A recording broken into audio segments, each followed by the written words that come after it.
We continue our tour around the country, throughout the country, when it comes to college football spring drills, wrapping up games being played as well. Florida State is one of them. Matt Murschel, Orlando Sentinel, joins us as Florida State had their spring game this past week. And Matt, thanks for your time. David Smoak, Paul Catalina, an FSU alum, and Craig Smoak as well. We have Bobby and a couple of others on our chat room that are excited about the fact we're going to answer some questions, at least if we try. Matt, where is Florida State year two? I think right now they're taking that next step. I think when you think about when Mike Norvell arrived at Florida State, he had a lot of work to do. He had to go in and basically rebuild a roster that was, sadly neglected over the last couple of years. He had to add some players, whether it's through the high school recruiting ranks or going out and adding transfers. And I think it didn't help that obviously the pandemic hit in 2020, and he was kind of behind the eight ball like a lot of coaches were, and he didn't have an opportunity to have a spring practice. The team struggled, and you saw that on the field that first year. That second year, last year, I think things were a little bit better. They've added some pieces through the transfer portal. You started to see a little bit of what they're trying to do. They started out bad 0-4, but kind of rallied back for a period, winning 5 of the last 8 games. This spring, though, this is a different team. This team, he's got close to 95% of his roster on campus during spring camp. They've been through the off-season workouts. This team now is almost fully, full roster right now, and he feels like this is a good opportunity for this team to take that next step. And expectations are going to be high. There are a lot of people who want to see this team not only just get to be bowl eligible, but maybe get to 8 or 9 wins this season. How is the offensive line progressing? Because, look, the transfers they brought in, for the most part, all seem to be hits so far. I'll ask you about Jared Verse and Trey Benson in a second, but the offensive line has been the point of concern going back into Jimbo Fisher's last few seasons. Yeah, very much so. It was one of the worst offensive lines, in the ACC, and it was, really bad. That was one of the things that I think people don't understand, that Mike Norvell had to go out and kind of rebuild this line piece by piece, and he did it through some of the players who were there, went out and recruited some kids, and then he brought in some transfers. Last year he brought in Dylan Gibbons, and that was a huge addition. He was able to show up the guard spot. They got a couple other players this year. Bless Harris comes over from Lamar. He was transferred from Lamar University. Caden Lyles, who's a transfer from Wisconsin. I think Caden's probably going to fit in that center spot. He's going to fit in really nicely right there as well. And then they also developed some guys. Darius Washington is a guy who's played all 5 positions on the offensive line. He even played center last year for a couple snaps. They love him. They think he's going to be obviously a versatile tool for them. Maurice Smith has stepped in and done some things for them.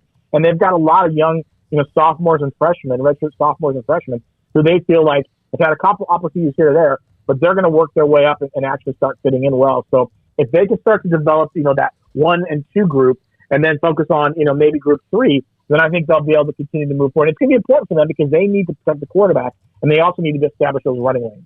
Matt, speaking of that quarterback, how has Jordan Travis looked? And I guess elsewhere in that group, I saw some positive things the other day about Tate Rodemaker. How's that kind of shaping up depth-wise behind Travis?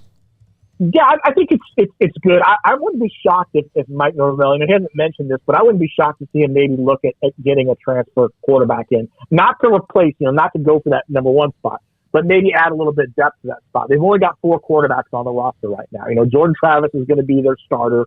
He was the guy for the first time in a while. He had a competition last year with Mackenzie Milton, but now he comes in there as a full starter. He's looked good. He's trying to take that leadership role that they really want him to do. He's taking ownership of that offense. He's obviously dynamic with the arm and the leg. Their concern really kind of is where's that number 2, number 3 spot going to be. Tate Rodemaker, who's a redshirt sophomore, who's been there for the last couple of years, he's starting to show some growth. They like what he can do. He's a tall guy. Guy's got a good arm. And they really like this new freshman, A.J. Duffy, who came in. A.J. Duffy's much like Jordan Travis, is a dual threat guy, strong arm, good legs. He comes from a coaching background. His dad is a well-known high school coach out in California. So he's got some of that mental things that I think they're looking for in a quarterback.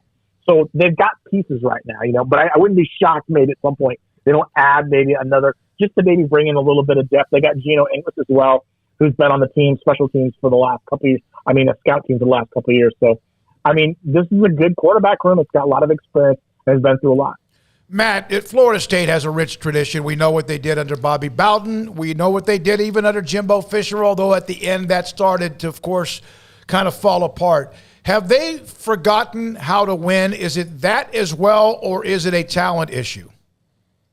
I think it's a little bit of a talent issue. I don't think they forgot to win. I mean, I just think people don't, outside of Tallahassee, people don't quite understand. When Jimbo left that program, there was a lot of bad blood between Jimbo and the school. And when he left, he kind of left things in disarray, and it really was a situation where this roster was nowhere near what it should have been. They didn't work hard at recruiting towards his last year, so there wasn't a lot of pieces left for them. And then they brought in Willie Taggart, and I don't think Willie Taggart, as good as a recruiter as Willie was, I don't think he necessarily understood exactly what was needed there, and they weren't able to get some of the guys that they're used to getting.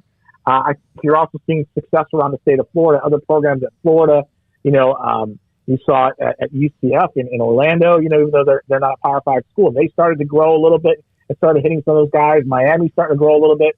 So the guys that normally would go to Florida State just haven't gone there. So now they're really starting to recruit harder. They're starting to build that program up. The next big step for them is they got to continue to upgrade facilities, and they got to find ways to win some games, big games, that can maybe convince some of these kids who are on the fence about going to a Florida or maybe a Miami to go to Florida State instead. So the big news out of the spring game was that the transfers played pretty well. Trey Benson was the leading rusher. He came in from Oregon. Jared Verse from Albany was a kid who I encourage people, if they're fans of anyone, to read about. Very interesting story. And he was such a raw talent at Albany. Essentially, the coaches at Albany were like, yeah, we can't keep you here anymore. You need to go play somewhere else. And he also played really well. What can you tell us about the transfers, especially Jared Verse, who has everyone excited? Yeah, Jared, and he got people even more excited after watching the spring game. He had 2 sacks and he blocked a field goal in the first half. I mean, he looked everything the bit as he's been kind of advertised. And the one thing that Mike Norvell has talked about with Jared is he's still a young guy. I mean, he's a redshirt sophomore. I mean, people forget when Jermaine Johnson and Keir Thomas got here last year on the edge, they were both experienced players. They were seniors going in, redshirt seniors going into last year. So they had experience going in. Verse has so much talent that it's just raw. And I think what they're trying to do right now is kind of get him to kind of mold that talent a little bit. They feel like he's going to be great. He's going to take over one of those spots vacated by Johnson and Thomas. Their next big question is, finding someone else on the other edge to kind of bookend him. The other transfers, as you mentioned, Trey Benson, another great story. Kid came from Oregon. He had a knee injury that cost him all of the 2020 season. He really wanted to come back closer to home. He looked good in that spring game. They were kind of holding him back a little bit because they're trying to get him to rehab, but he looked explosive in the spring game, had some big runs, a 22-yarder that I think got fans kind of oohing it on in the stadium. So he's a guy they feel like can kind of really work well into that running backs room. Another guy is Micah Pittman, who's another Oregon transfer, came in, guy who's raw, physical guy, whose dad, Michael Pittman, used to play at, Tampa Bay Buccaneers. Micah looks just as much like his dad. And he's a guy I think they feel like can step in not only as a wide receiver, they feel like they can use him in different spots, maybe, use him a little bit in the backfield and also use him on special teams in the return game. So a lot of these transfers, we got a chance to kind of get the first look at them and get fans really excited about them. What are the expectations for Winston Wright? I know that he's hurt right now, the car accident, but how do you see him fitting into the puzzle once he's healthy and available? Yeah, I think he could be a huge part of it. One of the things they talk about with him is, he's got a little experience, obviously playing at West Virginia. They need that. They need somebody to step in and be a playmaker. I think they like the idea too, also that he played a little bit on special teams as a return game. They really are looking for some kind of explosive return game. They just haven't had that under Mike Norvell. They'd love to get someone able to do that. I think you're right. He had that horrific car, accident over spring break. He's been back. They said that, he's trying to get himself back in physical shape. They feel like he's going to be back at some point. He's going to be huge. He's one of those 4 transfer receivers they brought in. He's got that experience. Him and Micah Pittman, I think, are big good. One of the ones, the guy they're going to see is Johnny Wilson, another kid transferred in from Arizona State. Mm-hmm. He's tall, 6'7", guy who got the length that can really reach out. And I saw him in a couple practices make some great plays. So they feel like these guys are going to be able to step in and be those playmakers on the outside that they really haven't had over the last couple of years. Matt, where in the heck would Florida State be without a transfer portal? Oh, I mean, isn't it amazing? Isn't it amazing? It's amazing, but I will say this. I think Mike Norvell's done a great job about this. He's not thrown all his eggs in one basket when it comes to the transfer portal. I think he understands. I'm going to have to build my roster for the first couple of years with the portal, and I'm going to go out and hit recruiting. Last year, they had a decent recruiting class. this next class, 2023, is strong. If he can continue if they finish strong, I think he can add some pieces through that way. He knows he can't do it one way or the other. He's got to do both. And I think he's done a great job of filling some of these holes. What have you seen changed with Michael Alford taking over at AD and kind of the full steam ahead they have it? This is the first time Florida State's kind of had a real AD. And not to knock David Coburn, not he wasn't a real AD, he was doing the job, but he was not brought in to be an AD for as long as he was, and then he was. And now Michael Alford is there. What have you seen change there? Well, I just think there's just a commitment to resources. You know, when I spoke to Michael Alford about a month or so after he got in the job, you know, they talked about already, you know, they were upgrading the locker rooms for the football staff. You know, they went in and redid the locker rooms, which is solely needed to be done. And you saw the players' reactions when they walk in. You know, those videos where they're oohing and ahhing, you know, because they love the new locker rooms. That's huge for boosting morale and everything. They've been doing other projects across the campus where, you know, they're trying to upgrade baseball facilities, softball, soccer. So he understands athletics. They've got to do that. The one biggest project he has is they're trying to still build this football only facility that they've been working on, and you know, they feel like they're going to break ground in about 10 months or so. They've been trying to raise money for it. You know, ADs, it used to be their job was scheduling and figuring out all that. Now it becomes you're becoming that money guy. You're really out there trying to get the boosters to give money. You're trying to find ways to make sure everything works out well. If they can get that facility, if they can continue down that stretch, I think they're going to find a way maybe to eventually camp up. They have to, because they can't fall any farther behind schools like Clemson and North Carolina.